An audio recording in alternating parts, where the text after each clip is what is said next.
नमस्कार।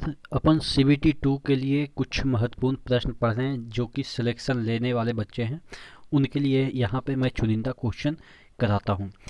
तो ध्यान रखिएगा, सिर्फ और सिर्फ टफ क्वेश्चन मैं कराता हूँ। इजी का मेरे मतलब कि चैनल पे कोई स्थान नहीं है, तो पेशेंस रखिएगा। ज्योग्राफी का आज प्रश्न देखेंगे, थोड़ा सा डिफ़िकल्ट डिफ़िकल्ट जो टर्म है जो अक्सर पूछे जाते हैं कई बार, उसी को अपन चर्चा करेंगे। विथ ट्रिक, मेसेटा पठार कहाँ पे स्थित है? तो देखिए, अगर हम बात करें मेसेटा पठार, ये है आपके स्पेन में। याद कैसे करेंगे? मैसेटा, मैसेटा यानी कि मैं आपको सेट कर दूंगा, मैं आपको सेट कर दूंगा। कहने का मतलब ये है कि नौकरी नहीं मिल रही है तो हम क्या कर रहे हैं, अगर हम विधायक हैं या मतलब एक एजम्पशन के तौर पे याद करने का तरीका मैं आपको समझा रहा हूँ कि मैं विधायक हूँ और कह रहा हूँ कि मैं आपको सेट कर दूंगा। लाइए कोई कागज़ हम आपको लिख के दे देते हैं कि यहाँ पे आपका ज्वाइनिंग वगैरह हो जाएगी। आपको मैं एक नंबर दे देता हूँ लिख के, आप वहाँ पे दिखा दीजिएगा और मुझसे बात करवा दीजिएगा, ठीक है? तो ये है मैं सेट कर रहा हूँ। तो यानी कि वो पेन से लिख के कुछ देगा कोई अधिकारी को कि मैंने लिखा है, आप इसको नौकरी दे देना, ठीक है? तो मैं सेट करा दूंगा, मैं सेट करा दूंगा किससे? पेन से लिख के दूंगा, तभी आप सेट होंगे। तो इस तरह से याद रखेंगे। ओजार्क पठार कहाँ पे स्थित है? ओजार्क पठार कहाँ पे स्थित है? यूएसए में। याद कैसे करेंगे? देखिए, वो जा रहा है, वो जा रहा है तो यानी कि लोग कहाँ पे जाना ज़्यादा पसंद करते हैं? विदेश की हम बात करें तो पहले तो इंग्लैंड में जाना पसंद करते थे, लेकिन अब इंग्लैंड तो उतना मतलब कि आप कह सकते हैं कि बड़ा कंट्री रहा नहीं या उतना फेम रहा नहीं। सबसे ज़्यादा फेम अभी भी किसका है? यूएसए का। तो यानी कि वो जा रहा है, कहाँ पे जा रहा होगा? यूएसए ही जा रहा होगा अगर गेस करेंगे तो, ठीक है? तो यूएसए में ओजार्क पठार है। कोलंबिया का पठार कहाँ पे है? देखिए, अगर हम बात करें कोलंबिया, तो कोलंबिया एक देश है साउथ अमेरिका का।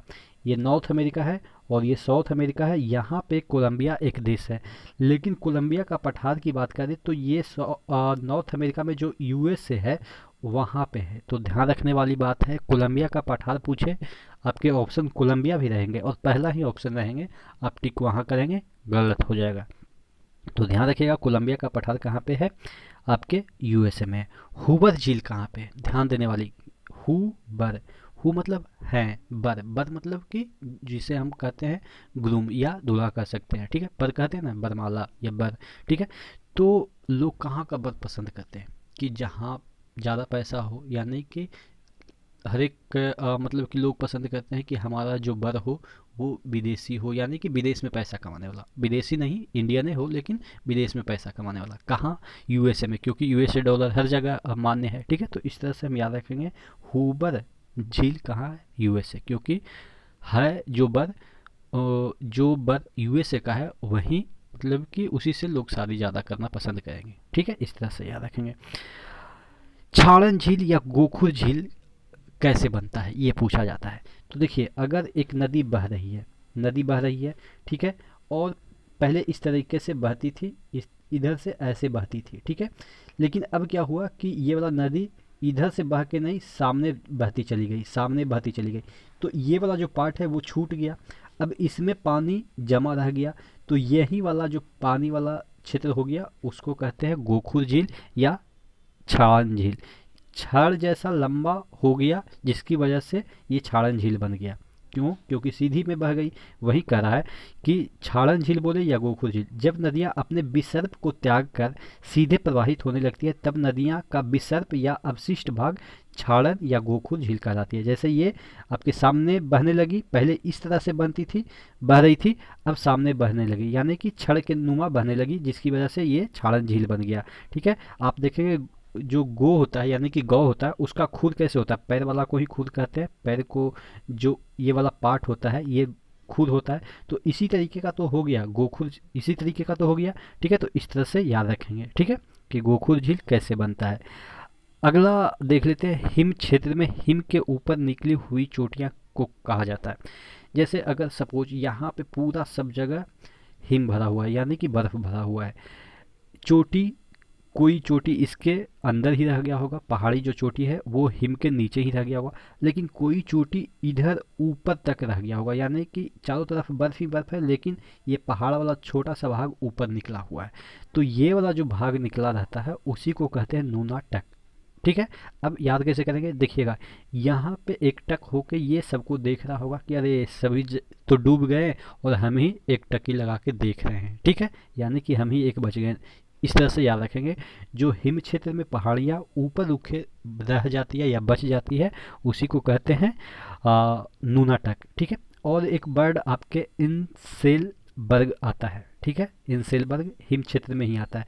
ये कब होता है, इसमें भी नूना टक जैसा ही होता है। ये तो चोटियाँ हो गई, लेकिन अगर हम बात करें इंसेलबर्ग में, यहाँ पे देखिएगा, सॉरी इंसेलबर्ग, ये आपके वायु रूढ़ स्थलाकृतियाँ हैं। ठीक है, वायु रूढ़, या आप कह सकते हैं कि ये आपके मरुस्थलीय स्थलाकृतियाँ हैं। जैसे ये आपके हिमा यानी कि बर्फ वाले क्षेत्र में बनती है, और ये इंसेलबर्ग जो होती है वो आपके जो मरुस्थल वाले क्षेत्र है वहाँ पे बनती है। कैसे, इंसेलबर्ग देखिएगा, ये बर्गनुमा आपको दिख रहा है ना, इस तरह से याद रखिएगा कि बर्गनुमा ऊपर उठी रहती है।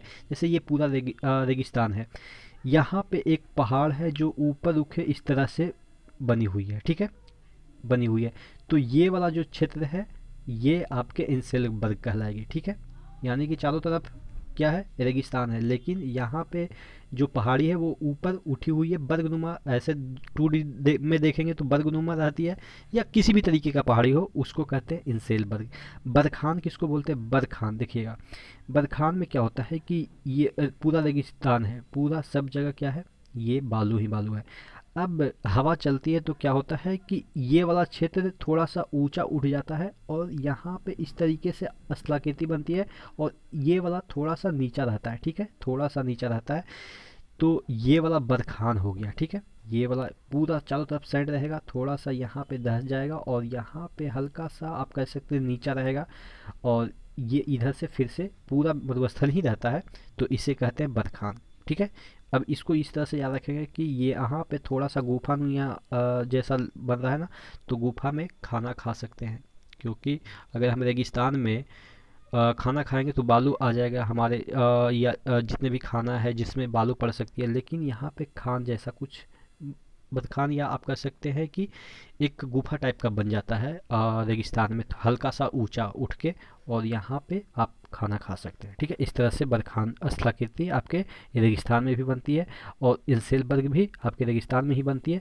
लेकिन नूनाटक और एकस्कर जो अलग स्थलाकृति होती है वो आपके हिम क्षेत्र में बनती है। चूना प्रस्तर क्षेत्र में एक बृहद धरातल धसाव क्या कहलाता है, देखिएगा, चूना जो क्षेत्र होता है, चूना क्षेत्र क्या होता है, जैसे सपोज ये आपके चूना वाला क्षेत्र हुआ, अंदर से क्या होता है कि नदियाँ बहते रहती है या अंदर से पानी बहते रहती है, जिससे क्या क्या होता है कि ये चूना जो रहता है वो बहते हुए आगे निकल जाती है, तो नीचे खोखला होने लगता है।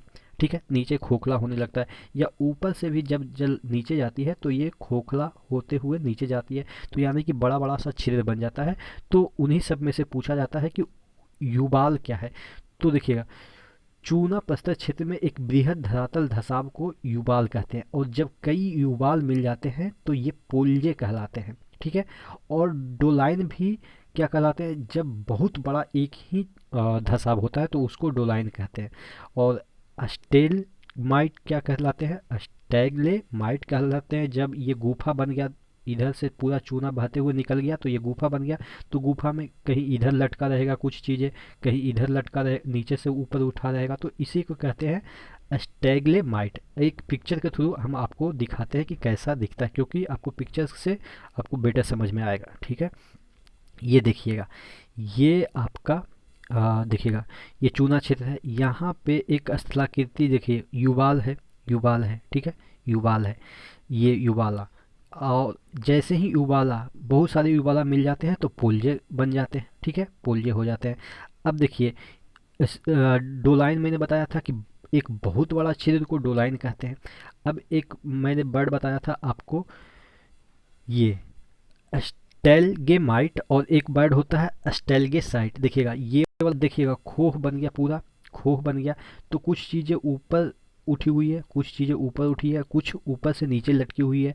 तो ऊपर से नीचे जो लटकी हुई स्थलाकृति होती है स्टेलकेसाइट कहलाती है, और नीचे से ऊपर उठी होती है वो स्टेलगेमाइट कहलाती है। ठीक है, तो ये सभी चूना क्षेत्र में स्थलाकृति बनती है। आप देखेंगे कि चूना बह गया पानी के साथ तो इस तरह से खोह बना लेता है। ठीक है, तो इस तरह से हम इसको याद करेंगे। अच्छा, याद करने का मैं आपको तरीका बता देता हूँ जिससे कि आप याद करेंगे। युवाला यानी कि युवा की बात कर रहे हैं, और युवा जल्दी दलदल में फंसते या आप कह सकते हैं दलदल में जाकर धंस जाते हैं। ठीक है, या आप कह सकते हैं कि जो चूना वाला क्षेत्र है वहाँ पे जल्दी धंस जाते हैं युवा लोग, जैसे कि बीड़ी सिगरेट लत वगैरह लग जाता है तो क्या होता है कि उनकी जो करियर है वो धंस जाती है। तो इस तरह से याद रखें कि युवाला धंसा हुआ कुछ क्षेत्र होगा चूना क्षेत्र में। ठीक है, अब कई सारे युवा धंसेंगे तो उस एक साथ पेले जाएंगे। ठीक है, कहते हैं ना एक साथ तुम लोग पेले जाओगे, तो यानी कि कई सारे युवा जब धंसेंगे तो पोल्जे कहलाएगा। ठीक है, इस तरह से। और डोलाइन जब बड़ा एरिया धंस जाता है तो उसको डोलाइन, क्योंकि बड़ा एरिया धंसने के लिए पहले डुलाया जाएगा, अकेले धंसने के लिए तो खुद धंस जाएगा, लेकिन बड़ा एरिया को धंसाना है तो वो पहले डोलेगा। तो डोलाइन बड़ा एरिया होता है जो कि धंसता है। और ये आपके स्टैग्लेमाइट या स्टैग्लेसाइट जो है वो अंदर गुफा में लटकती हुई जो चीज़ें होती है उसी को कहते हैं स्टैग्लेमाइट या स्टैग्लेसाइट। ठीक है, बात समझ में आई। चूना क्षेत्र से संबंधित जो भी प्रश्न पूछे जाएंगे इन्हीं सब वर्ड से आपसे पूछे जाएंगे। अच्छा, एक क्वेश्चन बनता है, प्राकृतिक मेहराब के ध्वस्त होने से चट्टान का अलग भाग समुद्री जल के बीच एक स्तंभ की भांति रखा रहता है, कहलाता है, उसको क्या कहते हैं? स्टैक कहलाते हैं। कहने का मतलब ये है, देखिए मैं आपको बताता हूँ। अच्छा, सबसे पहले ये देख लेते हैं स्टैक क्या होता है। ठीक है, क्योंकि स्टैक से आपको समझ में आएगा। यहाँ पे ये देखिएगा, ये आपके समुद्र है, समुद्र है। अब देखिए ये इधर पहाड़ कहीं होगा तो ये टूट फूट के यहीं पे रह गया। अब बीच में अब खाली ये पत्थर खड़ा है। ठीक है, बीच में ये पत्थर खड़ा है तो इसको क्या कहते हैं, वही पूछा गया है। देखिएगा इसको क्या कहते हैं? स्टैक, यानी कि स्टिक टाइप का खड़ा है, यानी कि डंडे टाइप का खड़ा है बीच में समुद्र में, तो उसे कहते हैं स्टैक। देखिएगा यहाँ पे ये वाला पिक्चर देखिएगा, इसको सभी को स्टैक कहते हैं। इस तरह के आप देखेंगे मूवी वगैरह में ऐसा सीन दिखाया जाता है, तो इसको क्या कहते हैं? स्टैक कहते हैं। अब इसमें और भी जो ऑप्शन है वो देख लेते हैं। जैसे आपके पुलीन, पुलीन क्या होगा? ये है तटीय, देखिए अगर यहाँ पे तट है, समुद्री तट है, और यहाँ से क्या आ रहा है? पानी आ रहा है, झोंका आ रहा है, और पानी के साथ बालू आएगा तो बालू इधर चारों तरफ फैला देता है। कई बार ज़्यादा तेज आती है तो बालू चारों तरफ फैल जाती है। तो ये जो बालू का जो मैदान बन गया उसे कहते हैं पुलीन। ठीक है, याद करने का तरीका देखिए, पुलीन को इस तरह से याद रखेंगे, पुल कर लिया, जितने भी बालू हैं समुद्र से पुल करके इधर बिछा दिया तो ये पुलीन बन गया। ठीक है, अब एक तुम बोलो शब्द है, तुम बोलो भी कैसे बनता है देखिएगा, एक पिक्चर के थ्रू ही मैं आपको दिखाने की कोशिश करता हूँ। देखिएगा तुम बोलो, ये वाला है, देखिए एक आइसलैंड है, एक आइसलैंड है और ये मेनलैंड है। तो बीच का जो रास्ता होता है आइसलैंड को, बीच का रास्ता जो थोड़ा सा आप कह सकते हैं मैदानी टाइप का, उसी को कहते हैं टोम्बोलो। ठीक है, टोम्बोलो क्या हो गया कि जो आपके बीच का रास्ता होता है आइसलैंड को मिलाने वाली, यहाँ पे जैसे आपको दिखाऊं तो ये आइसलैंड है और ये मेनलैंड है, तो ये वाला पतला संकरा जो रास्ता होता है उसी को कहते हैं टोम्बोलो। ठीक है, तो ये सभी वर्ड पूछे जाते हैं आपके एग्ज़ाम में, तो इसीलिए मैंने थोड़ा सा डिफ़िकल्ट क्वेश्चन मैंने कराया है। आशा करते हैं याद हुई होगी। नेक्स्ट वीडियो में मिलते हैं, तब तक के लिए धन्यवाद।